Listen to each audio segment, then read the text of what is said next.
Udah pada tahu yang ini belum? Di bagian teks saat kita upload itu kan ditulis tag dapat berguna jika penonton sering salah mengeja konten video Anda.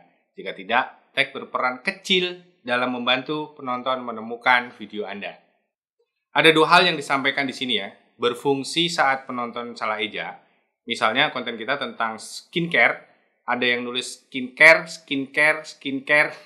Maksudnya ejanya beda gitu ya. Nah, yang salah eja itu yang kita masukkan di bagian teks. Yang menarik, selain untuk hal tadi, tag berperan kecil dalam membantu penonton menemukan video kita. Sekarang, apa maksud dari berperan kecil di sini? YouTube tuh menyatakan hal ini sudah beberapa bulan yang lalu ya, tapi saya sengaja belum bahas ini karena sedang melakukan uji coba dan pengamatan. Singkatnya, saat ini pengaruh metadata di perankingan video kita itu seperti ini. Judul punya pengaruh hingga 100%. Deskripsi itu pengaruhnya maksimal 30%-an dan teks maksimal pengaruhnya hanya 10%. Jadi bisa dibilang optimasi SEO paling berpengaruh maksimal itu ada di bagian judul. Tolong dicatat ya, ini adalah hitungan maksimalnya. Bisa terjadi pengaruh SEO di video kita bisa kurang dari itu. Nanti saya jelasin. Jadi, berbeda dengan beberapa tahun yang lalu, di mana kata kunci di bagian teks itu berperan penting, saat ini kondisinya seperti itu. Paling tidak itu yang disampaikan YouTube. Kalau video kalian dapat ranking bagus di pencarian, bukan karena bagian teksnya, tapi karena optimasi atau penggunaan kata kunci di bagian judul. Bisa dipahami ya? Sebagai contoh tuh misalnya gini, ada kata kunci cara mendapatkan uang dari YouTube. Di judul saya tulis begini, di bagian deskripsi saya tulis seperti ini. Hasilnya, saat dicari dengan kata kunci cara mendapatkan uang dari YouTube, saya mendapatkan ranking 1. Yang paling berperan di sini karena bagian judulnya. Kalau kita lihat di bagian teks, saya mengisi dengan berbagai kata kunci terkait ya. Kalau dilihat ada juga yang mendapatkan ranking dari kata kunci lain. Contohnya ini, cara menghasilkan uang di YouTube. Kalau saya tes dengan kata kunci ini, videonya juga mendapatkan ranking. Tapi sekali lagi mohon diingat, saya mendapatkan ranking dengan kata kunci ini bukan karena saya pasang kata kunci di bagian teks, tapi karena YouTube melihat korelasi atau hubungan dari judul utamanya. Jadi misalnya saya nggak pasang kata kunci di bagian tag pun, saya akan tetap mendapatkan ranking ini. Karena kebetulan ditulis di teks, maka kalau kita pakai tools to body, akan terlihat seakan kita mendapatkan ranking dari pemasangan kata kunci ini. Sekali lagi, dapat ranking bukan karena kita pasang di tag, tapi karena SEO di judul dan di deskripsi lah yang mempunyai pengaruh besar. Alright? Ini sekaligus menjawab, nggak pakai SEO rame-rame aja gitu ya. Ini disebabkan hal tadi.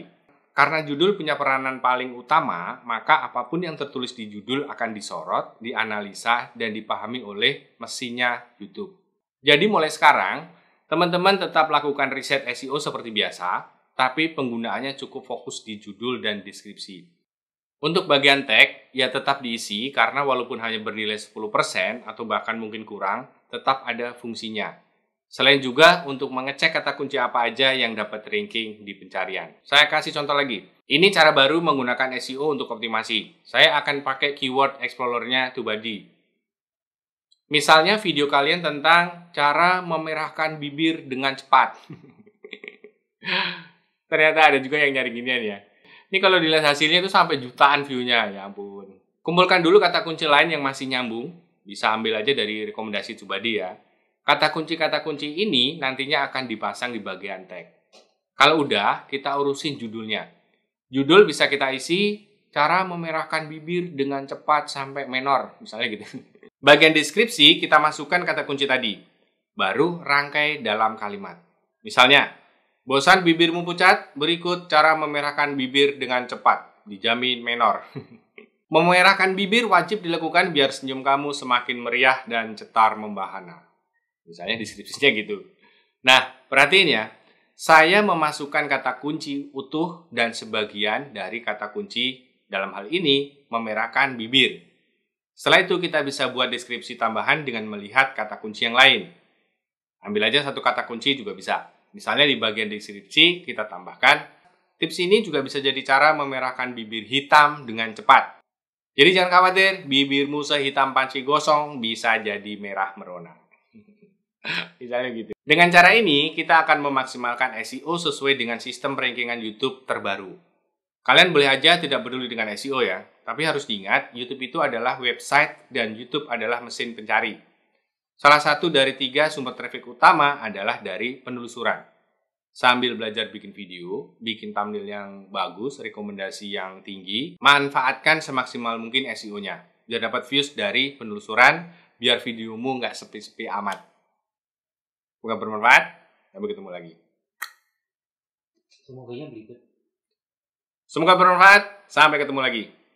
Bibir menor, bibir hitam.